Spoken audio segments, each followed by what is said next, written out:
న్యాయస్థానం విని డిస్మిస్ చేసింది. ఆయన ఎక్కడైనా కోర్టు ఈ పిటిషన్ కాదు, ఎక్కడైనా ఎవరైనా వేసుకోవచ్చు.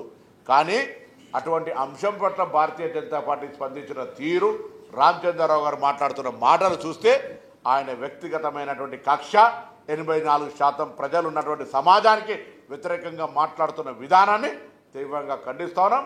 నేను మరొక్కసారి తెలంగాణ ప్రభుత్వం పక్షాన, తెలంగాణ బలహీన వర్గాల సమాజం పక్షాన భారతీయ జనతా పార్టీ, టీఆర్ఎస్ పార్టీలను డిమాండ్ చేస్తూ ఉన్నాం. మీరు శాసనసభలో మద్దతు ఇచ్చినట్టుగానే రేపు న్యాయంలో కోర్టులో కూడా ఇంప్లీడ్ అయి బలహీన వర్గాలకు అండగా నిలుచోవాలి. లేకపోతే తెలంగాణ సమాజం మీరు చేస్తున్నటువంటి నాటకాలను పరిశీలిస్తూ ఉంది, నిశ్చితంగా పరిశీలిస్తూ ఉంది. ఒకరోజు మీకు తగిన బుద్ధి చెప్పే పరిస్థితి వస్తుందనే మాట కూడా ఈ సందర్భంగా తెలియజేస్తా ఉన్నాం. గతంలో సుప్రీంకోర్టు అనేక కీలకమైన కేసులు విచారణ వచ్చి తెలంగాణ ప్రభుత్వానికి సంబంధించి ఎస్సీ భూములు కావచ్చు, ముఖ్యమంత్రి గారి కేసులు కావచ్చు, ఆ సమయంలో ఎప్పుడు రాని తెలంగాణ మంత్రులు ఈ అంశం మీద రావడం పైనే, అందుకోసమే వాళ్ళ విమర్శకి అది అవివేకమైనటువంటి విమర్శ. మా కన్సర్న్ బలహీన వర్గాలకు సంబంధించి 42% రిజర్వేషన్ పట్ల ఉన్నటువంటి కమిట్మెంట్, మిగతా అన్ని ప్రభుత్వ యథావిధి కార్యక్రమాలు. ఇది ఒక సామాజిక విప్లవ, సామాజిక మార్పుకు నాంది పలికే అంశం. దీని తీవ్రత ఈ ప్రభుత్వం గమనించింది.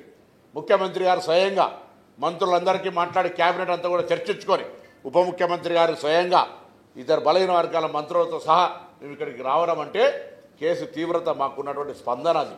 కానీ వాళ్ళకి ఆ అంశం మీద జ్ఞానం కూడా లేదు. రామచంద్రరావు గారు మాట్లాడుతున్నారు, ఏదో మాట్లాడుతున్నారు. నేను అడుగుతున్నా ఇలా రైట్ ఇక్కడ మేము రావడము నీ కొరకు అన్నట్టుగా నువ్వు పబ్లిసిటీ వాకిటి శ్రీగారి గారికో డిప్యూటీ సీఎం గారికో నాకేం పబ్లిసిటీ కావాలబ్బా? కనీస అవగాహన కూడా. రామచంద్రరావు గారు మీరు 84% సమాజానికి వ్యతిరేకం లేరు అనుకుంటే స్వయంగా అడ్వకేట్ వచ్చి రేపు పొద్దున ఆర్గ్యుమెంట్ చేసి పేపర్లన్నీ మేము ప్రభుత్వం తరఫున నీకు పంపిస్తాం. భారతీయ జనతా పార్టీ రిజర్వేషన్ 42% వ్యతిరేకం కాదు అంటే నీ ఆర్గ్యుమెంట్ వినిపించమని కోరుతా ఉన్నా. 5 పార్లమెంటు సభ్యులు మేము ఆనాడు తెలంగాణకు సంబంధించి తెలంగాణ వ్యతిరేకులు ఎవరుంటే వాళ్ళ దగ్గర వాళ్ళను డైవర్షన్ చేయడానికి మేము ప్రయత్నం జరిగిన. ఉదాహరణకు అద్వానీ తెలంగాణకు వ్యతిరేకం ఉంటే, వెంకయ్యనాయుడు తెలంగాణకు వ్యతిరేకం ఉంటే తెలంగాణ బీజేపీ నాయకులకు చెప్పి విద్యాసాగర్ రావు లాంటి వాళ్ళతోటో, బండారు దత్తాత్రేయ గారు లాంటి వాళ్ళతోటో చాలామందితోటి వాళ్ళను వాడుకొని చెప్పి ఆ నాయకత్వం మీద ఒప్పించి సానుకూలంగా తెలంగాణ సాధించుకున్నాం. ఇవాళ కూడా తెలంగాణ సమాజంలో బలహీన వర్గాలకు ప్రాతినిధ్యం బీజేపీ నుంచి వహిస్తున్న ఎంపీలు చొరవ చూపెట్టాలి. మీ బాధ్యత సమాజం గమనిస్తూ ఉంది. తెలంగాణ కోసం మా పార్టీలు అవసరమైతే గొంతు ఇప్పినట్టే ఇవాళ తెలంగాణ ప్రభుత్వం తీసుకొని రాజకీయ లబ్ధి గురించి ఆలోచించకండి. 42% 55,000 బలహీన వర్గాల పదవులు వస్తూ ఉన్నాయి. దయచేసి అన్ని రాజకీయ పార్టీలు ఉంటాయనలా వాళ్ళ నోటికాని ముద్ద చెడగొట్టే ప్రయత్నంలో తెలంగాణ భారతీయ జనతా పార్టీ నుంచి ప్రాతినిధ్యం వహిస్తున్న బీసీ ఎంపీలు, శాసనసభ్యులు, నాయకులు కారణం కారాదు అని నేను వాళ్ళందరూ కూడా కోరుతా ఉన్నా. నేను వాళ్ళను విమర్శిస్తలేను, విభేదిస్తలేను. నాకు మద్దతు, సమస్య సామాజిక న్యాయానికి అండగా నిలబడు అని నేను వాళ్ళందరూ కూడా కోరుతాను. మేము తెలంగాణ హైకోర్టులో 8వ తేదీన విచారణ సందర్భంగా కూడా ఇవాళ సుప్రీంకోర్టులో హాజరైన న్యాయవాదులు, సీనియర్ న్యాయవాదులంతా కూడా హాజరు అయ్యి వాదనలు వినిపించబోతున్నారు. తప్పకుండా చాలామంది ఇప్పటికే ఇంప్లిమెంట్ అయినరు. పెద్దలు బలహీన వర్గాల రిజర్వేషన్లను కొనసాగించాలనేటువంటి సామాజిక స్పృహ కలిగి, కులాలు, మతము ఇవన్నీ అవసరం లేదు. 42% తెలంగాణ ప్రామాణికమైన లెక్కల ద్వారా రాజ్యాంగంలో చట్టము అన్నీ కూడా పద్ధతి ప్రకారం చేసి ఇలా మేము ఇచ్చిన జీవోలను ద్వారా ఎన్నికలకు పోవడానికి సామాజిక స్పృహ ఉన్న ప్రతి ఒక్కరు కూడా ఇంప్లీడ్ అవుతున్నారు. ఆ ఇంప్లీడ్ సభలో మద్దతు చెప్పిన బీజేపీ, టీఆర్ఎస్ కూడా కావాలని మళ్ళీ మళ్ళీ మళ్ళీ మళ్ళీ మళ్ళీ కోరుతా ఉన్నాం. దాంతోపాటుగా ఇంకా సామాజిక స్పృహ కలిగినటువంటి తెలంగాణ న్యాయవాదులు, నేనంటే కొంతమంది ఎవరో కులం బీసీలు మాత్రమే కాదు, ఎస్సీలు మాత్రమే, ఎస్టీలే కాదు, సామాజిక స్పృహ కలిగిన ప్రతి ఒక్కరు ఇందులో ఇంప్లీడ్ అయి న్యాయం కోసం చట్టంలో 42% రిజర్వేషన్లతో ఎన్నికలు జరిగే విధంగా న్యాయస్థానం ముందు తమ వాదనలను నిలిపియాలని బలహీన వర్గాల పక్షాన్ని మేము విజ్ఞప్తి చేస్తూ ఉన్నాం. తప్పకుండా ప్రభుత్వం ఢిల్లీకి వచ్చే ఇంత మేము మా యొక్క కన్సర్న్, మా యొక్క ఆలోచన విధానాన్ని మేము మొదటి నుండి కుల సర్వే జరిగినప్పటి నుంచి ఇప్పటిదాకా మేము చిత్తశుద్ధితో పోతా ఉన్నాం.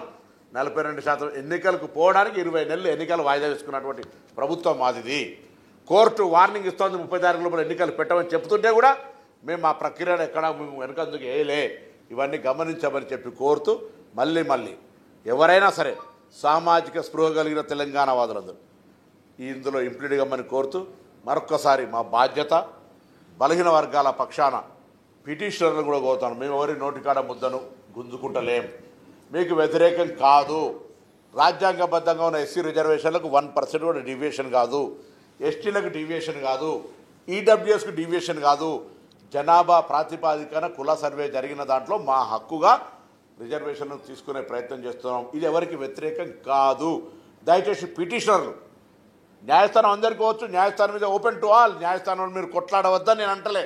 విజ్ఞాపన చేసే హక్కు కూడా ప్రజాస్వామ్యంలో ఉంది కాబట్టి మరొక్కసారి మేము విజ్ఞప్తి చేస్తాను, ఆలోచన చేయండి. ఈరోజు మీరు చేసే ఆర్గ్యుమెంటు, మీరు చేసేటువంటి వితండ వాదం వల్ల గ్రామీణ ప్రాంతాల్లో వైషమ్యాలు పెరిగేటువంటి అవకాశం ఉంది. ఇది ఎవరికి వ్యతిరేకంగా ఎవరి హక్కును గుంజుకుంటున్నది కాదు.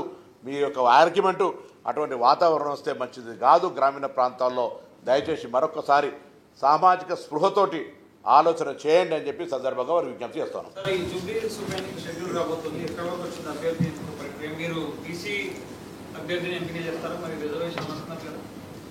ఇప్పుడు ఎన్నికల నోటిఫికేషన్ రానియండి. అభ్యర్థి ఎంపికకు సంబంధించి ఇప్పటికే ఏఐసిసి నాయకత్వం, పిసిసి అధ్యక్షుడి ద్వారా, గౌరవ ముఖ్యమంత్రి గారి ద్వారా ఆ నియోజకవర్గానికి అబ్జర్వర్గా ఉన్నటువంటి వివేక్, తుమ్మల నాగేశ్వరరావు, నేను స్థానిక నాయకత్వం తోటి సంప్రదింపులు జరుపుతూ ఉంది. వీలైనంత తొందరలో ఇవాళ రేపా ఎల్లుండే ఎప్పుడో ఒక రోజు క్యాండిడేట్ని అనౌన్స్ చేస్తాం. ఆల్రెడీ మేము ఫీల్డ్ మీద క్షేత్రస్థాయిలో డివిజన్ వారిగా, బూత్ వారిగా మా కార్యాచరణ ఉన్నది. జూబ్లీ హిల్స్ తెలంగాణ రాష్ట్రంలో కంటోన్మెంట్ ఉప ఎన్నిక జరిగింది. కంటోన్మెంట్ ఉప ఎన్నికల్లో కాంగ్రెస్ పార్టీ అభ్యర్థి గణేష్ గారు గెలిచినారు. ఆ నియోజకవర్గ ప్రజలు చాలా విచక్షణతోటి కాంగ్రెస్ పార్టీని గెలిపించి ఆ నియోజకవర్గాన్ని అభివృద్ధి చేసుకుంటా ఉన్నారు. జూబ్లీహిల్స్ ప్రజలు కూడా గత 10 సంవత్సరాల నిర్లక్ష్యానికి గురైనారు. ఆ నిర్లక్ష్యానికి గురైన నియోజకవర్గానికి అధికారంలో ఉన్న కాంగ్రెస్ పార్టీ ప్రజాప్రతినిధిని గెలిపించుకోవాలనే ఆలోచనతో అక్కడ ప్రజలు ఉన్నారు. మేము క్షేత్రస్థాయిలో తిరిగినాం.